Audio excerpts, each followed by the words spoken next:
الحمدللہ کفا وسلام علی عبادہ الذین اصطفیٰ اما بعد فاعوذ باللہ من الشیطان الرجیم ان الدین عند اللہ الاسلام۔ اسلام ہی ایسا دین ہے جو ہر میدان میں علم اور عقل کو ساتھ رکھتا ہے۔ اسلام ہی ایسا دین ہے جو تہذیب و تمدن کا داعی ہے۔ اسلام ہی ایسا دین ہے جو روحانیت اور مادیت کا حامل ہے۔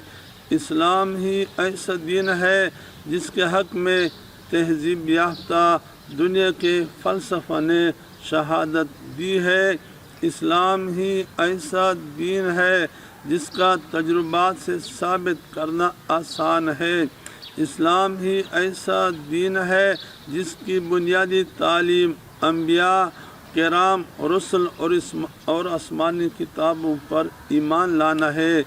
اسلام ہی ایسا دین ہے بنی نوع انسان کی تمام ضروریات کا جامع ہے۔ اسلام ہی ایسا دین ہے جس کی شہادت علمی تجربات نے دی ہے۔ اسلام ہی ایسا دین ہے جس میں آسانی اور لچک ہے۔ اسلام ہی ایسا دین ہے جو امت اور ہر زمانے کے لیے مناسب ہے۔ اسلام ہی ایسا دین ہے جس پر ہر حال میں عمل کرنا آسان ہے۔ اسلام ہی ایسا دین ہے جو افراط اور تفریط سے خالی اور پاک ہے۔ اسلام ہی ایسا دین ہے جس کی مقدس کتاب قرآن عظیم الشان آج تک محفوظ ہے۔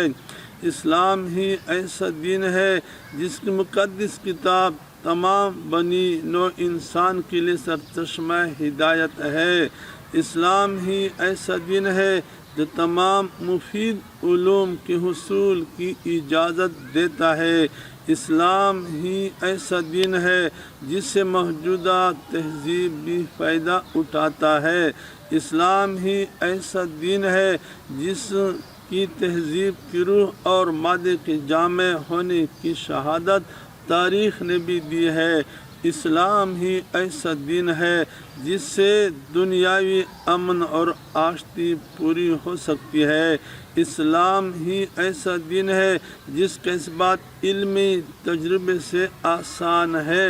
اسلام ہی ایسا دین ہے جس نے تمام طبقاتی امتیازات کو ختم کر دیا ہے۔ اسلام ہی ایسا دین ہے جس نے تمام انسانوں کے مابین یکساں قانونی معاملات کا اعلان کیا ہے۔ اسلام ہی ایسا دین ہے جس نے سماجی انصاف قائم کیا ہے۔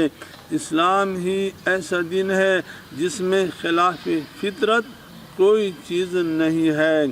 اسلام ہی ایسا دین ہے جس میں حکام اور بادشاہوں کو ظلم و تشدد سے روکتے ہوئے باہمی مشورے کا درس دیا ہے۔ اسلام ہی ایسا دین ہے جس نے دشمنوں کے ساتھ بھی انصاف قائم رکھنے کا اعلان کیا ہے۔ اسلام ہی ایسا دین ہے جس کی بشارت خوشخبری آسمانی کی پہلے اس آسمانی کتابوں میں بھی موجود ہے۔ اسلام ہی ایسا دین ہے جس نے عورت خواہ بیٹی ہو، بیوی ہو یا ماں ہو تحفظ کیا ہے۔ اسلام ہی ایسا دین ہے جس نے سیاسی حقوق ثابت کیے ہیں۔ اسلام ہی ایسا دین ہے جس نے تعلیم دین کی ترغیب دیتے ہوئے علم نافع کے چھپانے کو حرام قرار دیا ہے۔ اسلام ہی ایسا دین ہے جس نے اپنے احکامات کو جدید ایجادات کے موافق رکھا ہے۔ اسلام ہی ایسا دین ہے جس نے غلاموں کو باہیمانہ سلوک سے بچاتے ہوئے حکام کو مساوات اور حریت کی ترغیب دی، جس کے نتیجے میں تاریخ گواہ ہے کہ غلام بھی تخت شاہی، تخت سلطنت پر فائز ہوئے اور بادشاہ بنے۔ اسلام ہی ایسا دین ہے جس نے عقل کی بالادستی اور اس کے فیصلے کی اطاعت ثابت کی۔ اسلام ہی ایسا دین ہے جس نے فقراء کے لیے اغنیاء کے مال میں حصہ مقرر کر کے دونوں کو بچایا ہے۔ اسلام ہی ایسا دین ہے جس نے حکمت خداوندی کے مطابق اخلاق کی سختی اور نرمی کے موقف کو ثابت کیا ہے۔ اسلام ہی ایسا دین ہے جس نے تمام مخلوقات کے ساتھ نرمی اور حسن سلوک کا حکم دیا ہے۔ اسلام ہی ایسا دین ہے جس نے فطری اصول کے مطابق شہری حقوق کے اصول سکھلائے ہیں۔ اسلام ہی ایسا دین ہے جس نے انسان کی صحت اور دولت کی حفاظت کی ہے۔ اسلام ہی ایسا دین ہے جو دل و دماغ اور اخلاق پر اثر انداز ہوتا رہتا ہے۔ اللہ رب العزت ہمیں اسلام کی نعمت کی قدر کرنے کی توفیق عطا فرمائے۔ ہمارے مشائخ اور علماء فرماتے ہیں کہ آخری وقت میں ان 3 باتوں کی وجہ سے بعض اوقات بندہ اسلام اور ایمان کی نعمت سے محروم ہو جاتا ہے۔ نمبر 1، وہ آدمی جو اسلامی اعمال وہ اپنے اوپر بوجھ سمجھے۔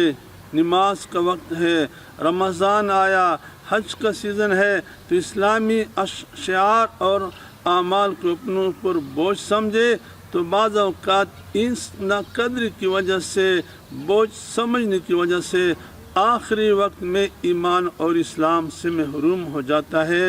نمبر 2، جسے سوء خاتمے کا آخری حال میں کہ میرا خاتمہ کیسے ہوگا، آخری وقت کا غم نہ ہو، اس کے بھی بے فکر رہتا ہے، اسے کوئی فکر نہیں کہ میرا آخری انجام کیسے ہوگا۔ یہ بندہ بھی بعض اوقات آخری وقت میں اسلام اور ایمان کی نعمت سے محروم ہو جاتا ہے۔ نمبر 3، وہ بندہ جس نے پوری زندگی ایک دفعہ بھی اپنے ایمان اور اسلام پہ اللہ کا شکر ادا نہ کیا ہو، اللہ رب العزت آخری وقت میں اس کو محروم فرما دے۔ اللہ رب العزت ہم سب کو بدبختی سے، شقاوت سے محروم، بدبختی سے بچائے اور ایمان کی دولت سے محروم نہ فرمائے۔ آمین ثم آمین۔